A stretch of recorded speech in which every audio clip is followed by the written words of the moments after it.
Student, स्वागत है आप सभी का हमारे YouTube चैनल पर जिसका नाम है सौरभ क्लासेस फॉर। आज मैं BA सेमेस्टर 6 के सब्जेक्ट कोड DSC 3 और 4 से एक महत्वपूर्ण टॉपिक 1911 की चीन की क्रांति को लेकर उपस्थित हुआ हूं। तो चलिए शुरू करते हैं। 19वीं शताब्दी के अंतिम वर्षों में चीन की दशा अत्यंत शोचनीय हो गई थी। यूरोपीय साम्राज्यवादी देश चीन की लूट खसोट में लगे हुए थे। सरकार इतनी दुर्बल तथा निकम्मी थी कि वह खुद अपनी रक्षा करने में असमर्थ थी। ऐसी हालत में देश की रक्षा क्या करती। मंचू राजवंश अपने जीवन की अंतिम घड़ियां गिन रहा था। सम्राट चिएन लुंग के पश्चात कोई भी योग्य सम्राट चीन की गद्दी पर नहीं आया था। विशाल चीनी साम्राज्य पर उनके केवल नाम मात्र का अधीनस्थ आधिपत्य रह गया था। प्रांतीय सूबेदार लगभग स्वतंत्र हो गए थे और अपनी मनमानी कर रहे थे। चीन की शासन व्यवस्था विकृत हो गई थी। आर्थिक दृष्टि से भी चीन का तेजी से पतन हो रहा था। विदेशी शोषण से राज्य एवं जनता की स्थिति दयनीय हो गई थी। इसी काल में दुर्भिक्ष तथा बाढ़ ने चीन की दशा और भी खराब कर दिया। ताइपिंग विद्रोह, चीन जापान युद्ध में चीन की हार, बॉक्सर विद्रोह आदि घटनाएं मंचू वंश की अंतिम घड़ी की सूचना दे रहे थे। डॉक्टर सन्यात सेन ने गुप्त क्रांतिकारी संस्थाओं का संगठन तथा क्रांति की भावना का प्रचार शुरू कर दिया था। ऐसी स्थिति में क्रांति का होना स्वाभाविक था। अब हम क्रांति के कारणों को देखेंगे। 1911 में चीन में होने वाली क्रांति कोई आकस्मिक घटना नहीं थी। वर्षों से क्रांति की बारूद चीन में इकट्ठा हो रही थी। हम क्रांति के परोक्ष और मौलिक कारण के रूप में ले सकते हैं। क्रांति के मौलिक कारण निम्नलिखित थे। पहला, सुधारों की असफलता। तात्कालीन परिस्थितियों में केवल सुधारों के द्वारा देश को क्रांति से बचाया जा सकता था। सम्राज्ञी त्युत्सी ने चीन में पश्चिमी ढंग का सुधार कार्यक्रम लाने का प्रयास किया। युआन शिकाई तथा चाह ची तुंग नामक अधिकारियों ने त्युत्सी को यथेष्ट सहयोग दिया। 1901 से लेकर 1911 तक सुधार का कार्यक्रम जारी रहा। सेना के पुनर्गठन पर जोर दिया गया। एक राष्ट्रीय सेना की स्थापना की गई और उसे आधुनिक ढंग से सुसज्जित किया गया। अनेक महत्वपूर्ण आर्थिक तथा सामाजिक सुधार भी किए गए। शिक्षा की प्रगति का प्रयास किया गया। पाश्चात्य शिक्षा को प्रोत्साहन मिला। खनिज तथा औद्योगिक विकास पर जोर दिया गया। यातायात के साधनों को समुन्नत बनाने के भी प्रयास किए गए। 1908 में त्युत्सी ने संविधान के सिद्धांतों की घोषणा की। इसके अनुसार 100 वर्षों का राजनीतिक कार्यक्रम पेश किया गया, जिससे अंत में राष्ट्रीय संसद का संगठन हो सके। 1 वर्ष के अंदर ही प्रांतीय सभाओं को आयोजित करने का निश्चय किया गया। दुर्भाग्यवश इन सभी सुधारों को समन्वित रूप से लागू करने का प्रयास किया जा रहा था। इसी समय 15 नवंबर 1908 को सम्राज्ञी त्युत्सी की मृत्यु हो गई। यद्यपि उसमें अनेक त्रुटियां थी, फिर भी उसने वर्षों मंचू राजवंश को समाप्त होने से बचाकर रखा। उसकी मृत्यु के बाद मंचू वंश की समाप्ति अनिवार्य सी हो गई। सम्राट क्वांगसू में प्रशासनिक योग्यता एवं दृढ़ इच्छा शक्ति का अभाव था। परिणाम स्वरूप सुधारों की योजना खटाई में पड़ गई। दूसरी बात यह थी कि जो सुधार के कार्यक्रम बनाए गए थे वे भी केवल मंचू राजवंश की सुरक्षा के लिए थे और जन कल्याण की भावना उसमें कम थी। अतः ऐसे प्रयास को पूरी सफलता नहीं मिल सकती थी। साम्राज्ञी की मौत ने भी सुधार के कार्यक्रम को चोट पहुंचाई। पुनः सुधार की योजना केवल कागजी बनकर रह गई। उन्हें कार्यान्वित करने का प्रयास नहीं किया गया। अतः चीन में बढ़ती हुई क्रांतिकारी भावनाओं को रोका नहीं जा सका। परिणाम स्वरूप 1911 की क्रांति का विस्फोट हुआ तथा मंचू राजवंश का नाश हो गया। दूसरा कारण है राजनीतिक कारक के अंतर्गत देखते हैं। 1911 की क्रांति को लाने में चीन की तात्कालिक राजनीतिक व्यवस्था का भी काफी महत्वपूर्ण योगदान नहीं था। मंचू निरंकुशता के दिन अब लग चुके थे। कांग यू वेई, लियांग चिचाओ आदि सुधारकों के सारे प्रयास असफल रहे। जनता और राष्ट्रवादियों की निराशा बढ़ती गई। इसी समय चीन में क्रांतिकारी दलों का संगठन शुरू हुआ। यद्यपि पहले भी अनेक क्रांतिकारी दलों के संगठन चीन में स्थापित हुए थे, किंतु बक्सर युद्ध की असफलता के बाद उनका अस्तित्व समाप्त हो गया। अतः चीन में नए सिरे से क्रांतिकारी संगठनों की स्थापना की गई। डॉक्टर सन्यात सेन ने 1905 में तुंग मेंग हुई नामक एक क्रांतिकारी संस्था का संगठन किया। यह एक गुप्त संस्था थी और इसकी शाखाएं चीन में सर्वत्र फैल गई। बुद्धिजीवी वर्ग के लोग इसके सदस्य बने। इस दल का मुख्य उद्देश्य मंचू राजवंश को समाप्त करके चीन में गणतंत्र स्थापित करना था। इस दल के नेतृत्व में 1906, 1907 तथा 1910 में चीन में विद्रोह हुए, परंतु उन्हें कुचल दिया गया। किंतु क्रांतिकारियों की हिम्मत नहीं हारी और अंत में 1911 में क्रांति के द्वारा उन्होंने मंचू राजवंश को समाप्त करके छोड़ा। अगला कारक है आर्थिक कारक। चीन की आर्थिक दुर्व्यवस्था भी क्रांति का एक उल्लेखनीय कारण बना। विदेशियों के शोषण के कारण चीन की अर्थव्यवस्था डवाडोल हो गई थी। प्रथम चीन जापान युद्ध तथा बक्सर युद्ध के फलस्वरूप चीन पर क्षतिपूर्ति का अथाह भार लद गया था। चीन पर विदेशी ऋण का भार भी बढ़ता जा रहा था। 1901 में सेना के पुनर्गठन तथा रेल निर्माण के कार्यक्रम ने राज्य के खर्च को और भी बढ़ा दिया था। उन दिनों चीन की आबादी भी व्यापक रूप से बढ़ रही थी।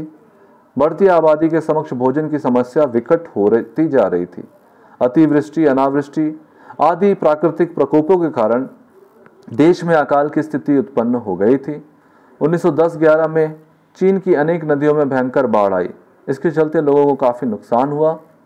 चीनियों ने विदेशों में जाकर बसना शुरू किया, किंतु जल्द ही अधिकांश देशों ने उनके आने पर प्रतिबंध लगा दिया। प्रवासी चीनियों ने सारा दोष मंचू राजवंश पर ही मढ़ दिया। वे देश में नवगठित क्रांतिकारी संस्थाओं को आर्थिक सहायता भी देने लगे। करों का बढ़ता हुआ भार के कारण भी चीन के लोग सरकार से काफ़ी असंतुष्ट थे। अगला कारक है बौद्धिक कारक। पश्चिमी देशों के साथ संपर्क के कारण चीन में पाश्चात्य भावनाओं का आविर्भाव हुआ।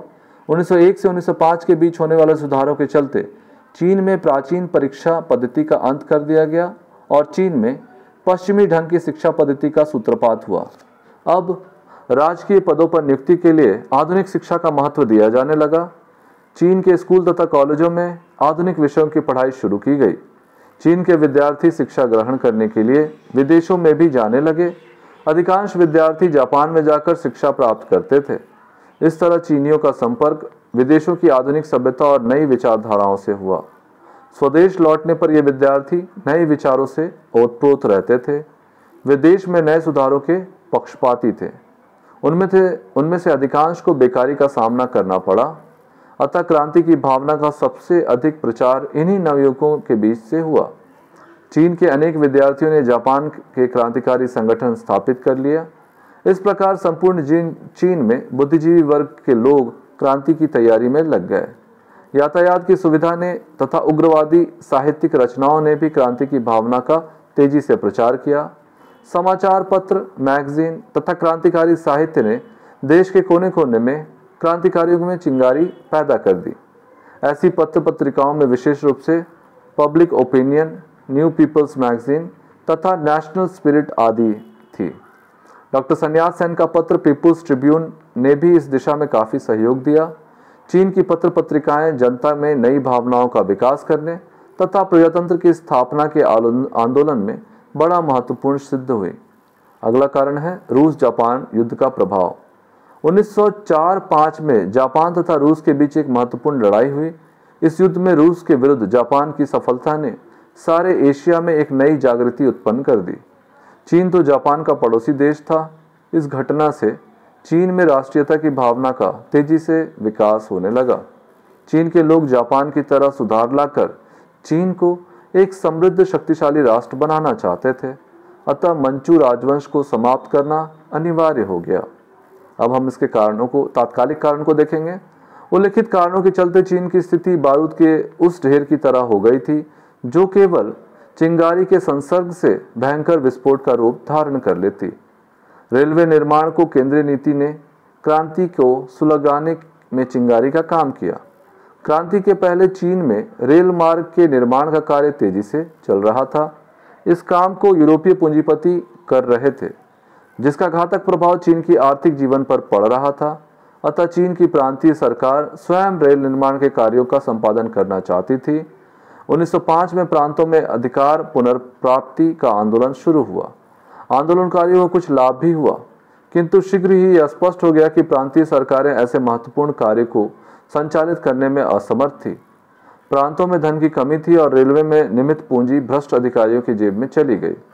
इसके अतिरिक्त इस नीति के कारण प्रांतों पर केंद्र का अधिकार भी ढीला पड़ने लगा। अतः केंद्रीय सरकार रेल निर्माण का कार्य फिर अपने हाथों में लेना चाहती थी। इसी समय 1909 में यातायात बोर्ड के अध्यक्ष पद पर शेख शुआन हुआई की नियुक्ति हुई। वह केंद्र द्वारा रेल निर्माण का घोर पक्षपाती था, अतः रेलवे के निर्माण का भार केंद्र ने अपने कंधों पर ले लिया।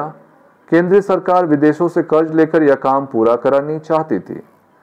ऐसा देश के हित में नहीं था, अतः प्रांतीय सरकारें केंद्र पर दबाव डाल रही थी कि रेल निर्माण का कार्य उन्हें सौंपा जाए। इस प्रश्न को लेकर केंद्रीय तथा प्रांतीय सरकारों के बीच मतभेद बढ़ता चला गया। इस समय एक विदेशी कंपनी को एक रेल मार्ग के निर्माण का अधिकार दे दिया गया। इसके साथ ही क्रांति की लहर भड़क उठी। अब हम क्रांति की घटनाओं को देखेंगे। विद्रोह का प्रारंभ जेचुआन प्रांत से हुआ। केंद्रीय नीति के विरुद्ध सम्राट के पास विरोध पत्र भेजे गए तथा विरोधी प्रदर्शन का आयोजन किया गया। हड़ताल का नारा दिया गया, दुकानें बंद हो गई, छात्रों ने स्कूल कॉलेजों का बहिष्कार किया तथा जनता ने कर देना बंद कर दिया। प्रत्युत्तर में सरकार ने दमन चक्र चलाया। विद्रोही नेताओं को बंदी बना लिया गया। इस पर विद्रोही और भड़क गए। जल्द ही विद्रोह ने क्रांति का रूप ग्रहण कर लिया। जेचुआन का विद्रोह प्रारंभ में क्रांति नहीं था, किंतु सरकार की नीति तथा बाद की कुछ घटनाओं ने इसे व्यापक क्रांति का रूप दे दिया। 10 अक्टूबर 1911 को हांगकांग के एक मकान में बम विस्फोट हो गया। छानबीन से यह ज्ञात हुआ कि वह मकान क्रांतिकारियों का गुप्त अड्डा व शस्त्रागार था, अतः बड़े पैमाने पर हांगकांग के क्रांतिकारियों को गिरफ्तार किया गया।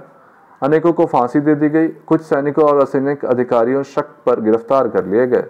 इस कारण सेना में भी असंतोष फैल गया। बुचांग की सेना ने भी विद्रोह का झंडा खड़ा कर दिया। सेनापति कर्नल ली युआन हंग ने विद्रोह का नेतृत्व किया।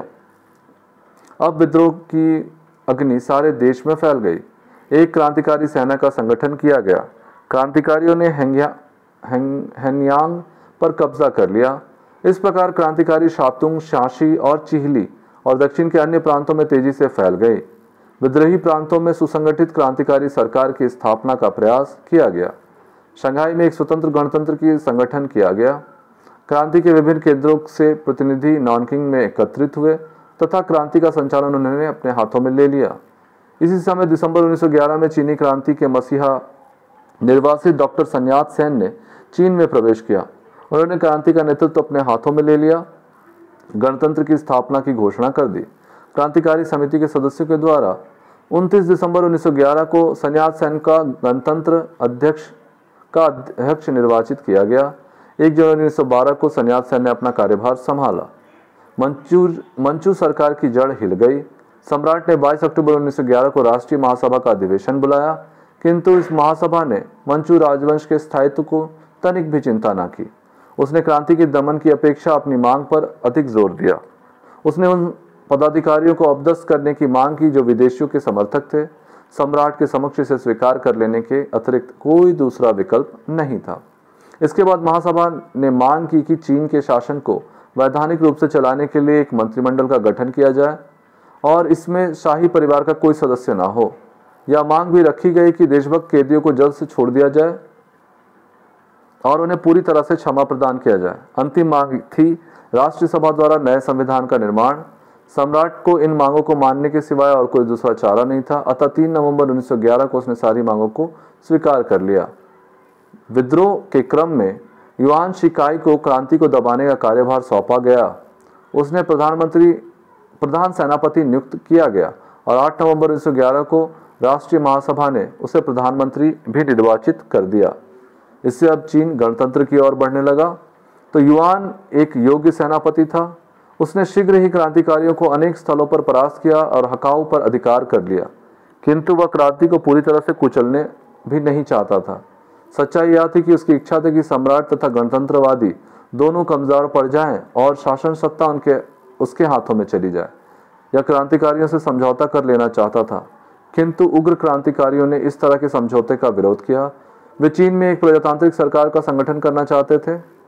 अतः चीन में डॉक्टर सन यात सेन के नेतृत्व में नॉनकिंग में एक गणतंत्र की स्थापना की गई। समझौता नहीं होने पर चीन में 2 सरकारें स्थापित हुई, नॉनकिंग की गणतांत्रिक सरकार तथा पेकिंग की सरकार। मंचू सम्राट ने अपना सारा उत्तरदायित्व तथा राजकोष युआन शिकाई को सौंप दिया। 12 फरवरी 1912 को मंचू सम्राट ने सिंहासन का भी त्याग कर दिया। समस्या विकट थी। 2 सरकारों के रहने से चीन में राष्ट्रीय एकता स्थापित नहीं की जा सकती थी। युआन झुकने वाला व्यक्ति नहीं था। इस अवसर पर सन्यात सेन ने त्याग का एक अभूतपूर्व मिसाल कायम किया। राष्ट्रीय एकता के लिए 13 फरवरी 1912 को उन्होंने स्वयं राष्ट्रपति के पद का त्याग करके युआन शिकाई को यह पद दे दिया। 14 फरवरी को विधिवत युआन को देश के गणतंत्र का राष्ट्रपति चुन लिया गया। इस प्रकार चीन की राष्ट्रवादी क्रांति सफल रही, मंचू सरकार का अंत हुआ और संपूर्ण चीन में एक गणतंत्र की स्थापना हुई। अब इस क्रांति का स्वरूप देखेंगे। 1911 की चीनी क्रांति मूलतः एक राजनीतिक क्रांति थी। क्रांति का एकमात्र उद्देश्य चीन में मंचू राजवंश की समाप्ति तथा एक गणतांत्रिक सरकार की स्थापना थी। इसके कोई आर्थिक सामाजिक उद्देश्य नहीं थे।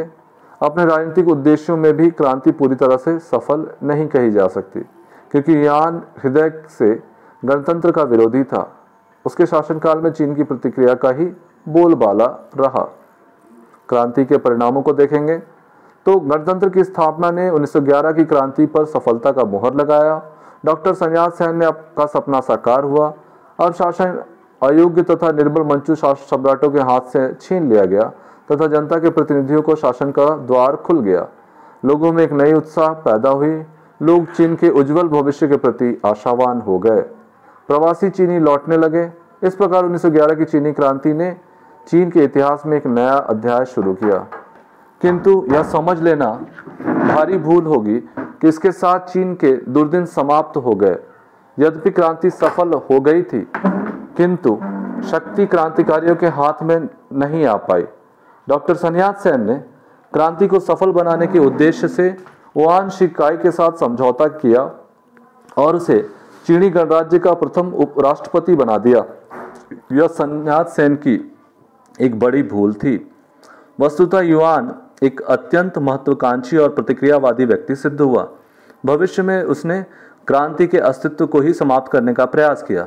पुनः क्रांति के बाद चीन की आर्थिक दुर्दशा तथा आंतरिक दुर्व्यवस्था में कोई भी परिवर्तन नहीं आया। गणराज्य का अस्तित्व खतरे में पड़ गया। इस दृष्टिकोण से 1911 की क्रांति को पूर्णतः सफल नहीं माना जा सकता। दूसरे शब्दों में आंशिक रूप से क्रांति असफल रही। अब इसकी असफलता का क्या कारण था? क्रांति की आंशिक असफलता का सर्वाधिक महत्वपूर्ण कारण चीन की सामंतवादी व्यवस्था मानी जा सकती है। इस व्यवस्था के पोषक गणतंत्र के विरोधी और शत्रु प्रमाणित हुए। चीन में सच्ची राष्ट्रीयता की भावना का अभाव क्रांति की असफलता का दूसरा महत्वपूर्ण कारण था। अभी चीन के लोग एक राष्ट्रीय सूत्र में बंधने के लिए तैयार नहीं थे। प्रांतीय शासन केंद्रीय सत्ता का विरोध पूर्ववत कर रहे थे। कतिपय आर्थिक कारणों से भी इस क्रांति को आशातीत सफलता नहीं मिल पाई। सामंत वर्ग के लोग प्रजा का शोषण करते रहे। सरकार ने उनके चंगुल से चीनी जनता को छुड़ाने का कोई प्रयास नहीं किया। जैसा कि ऊपर उल्लेख किया गया है कि चीन की नई सरकार ने देश की आर्थिक और सांस्कृतिक प्रगति के लिए कोई भी कदम नहीं उठाया। देश में पूर्ववत अशांति और अव्यवस्था का साम्राज्य स्थापित रहा। अतः सरकार को जन समर्थन अथवा जनता का सहयोग नहीं मिल पाया। ऐसी हालत में क्रांति की आंशिक असफलता स्वाभाविक कही जा सकती है। एक अन्य महत्वपूर्ण कारण युआन शिकाई का स्वतंत्र का गणतंत्र का प्रथम राष्ट्रपति बनना कहा जा सकता है। वस्तुतः युआन हृदय से गणतंत्र का विरोधी और पुरानी व्यवस्था का पोषक था। ऐसी हालत में क्रांति की सफलता संदिग्ध थी। इस प्रकार हमारा यह विषय यहीं समाप्त होता है। धन्यवाद।